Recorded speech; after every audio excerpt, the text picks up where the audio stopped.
अध्याय 2 श्लोक 18 भागवत गीता। अंतवन्ता इमे देहा नित्यशोक्ताः शरीरिणः अनाशिनो प्रमेयस्य तस्माद्युध्यस्व भारताः। अनुवाद। केवल भौतिक शरीर नश्वर है, भीतर अवस्थित आत्मा अविनाशी अथा और शाश्वत है, इसलिए लड़ो हे भरतवंशी। व्याख्या। श्री कृष्ण अर्जुन को समझा रहे थे कि उसका ये भौतिक शरीर और उससे जुड़े सारे संबंध क्षणभंगुर हैं, नश्वर हैं, एक भ्रम, एक माया है। इसलिए हे भरतवंशी, उठ और इन अधर्मियों के विरुद्ध लड़। तू सांसारिक रूपी मायाजाल से भ्रमित होकर जो नश्वर है उसके नष्ट हो जाने के डर से विषादग्रस्त क्यों हो रहा है। श्री कृष्ण अर्जुन को जागरण की अवस्था में ले जाने की कोशिश कर रहे थे।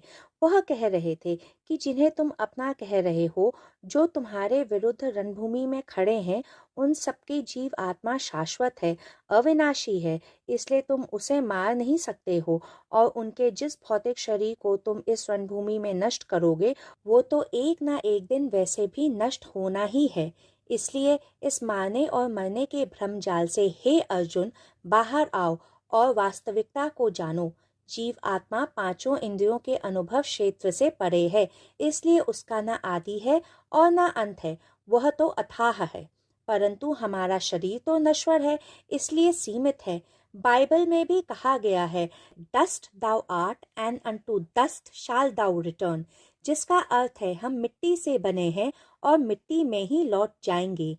यह सही भी है। हमारा भौतिक शरीर धरती से उपजे अन्न का संचय है, जिसे हम अन्नमय कोश भी कहते हैं, और मृत्यु के उपरांत या तो हमारे शरीर को जलाया जाता है, या दफनाया जाता है, या पानी में विसर्जित किया जाता है, या फिर पशु पक्षियों का भोजन बनने के लिए छोड़ दिया जाता है।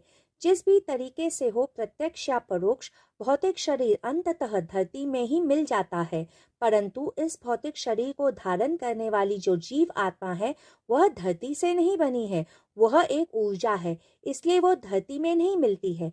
वही शाश्वत है, वही वास्तविक सत्य है। अर्जुन को अपनों से ना लड़ने की बात बड़ी नीति संगत लगती है, पर हमें समझना होगा कि नीतियां सामाजिक व्यवस्था बनाए रखने के लिए निर्धारित की जाती हैं और सामाजिक परिस्थितियों के अनुसार बदलती भी रहती हैं। परंतु श्री कृष्ण जो अर्जुन से युद्ध करने को कह रहे थे, वह धर्म संगत है, क्योंकि एक क्षत्रिय योद्धा का धर्म अधर्मियों का विनाश कर धर्म की स्थापना करना होता है।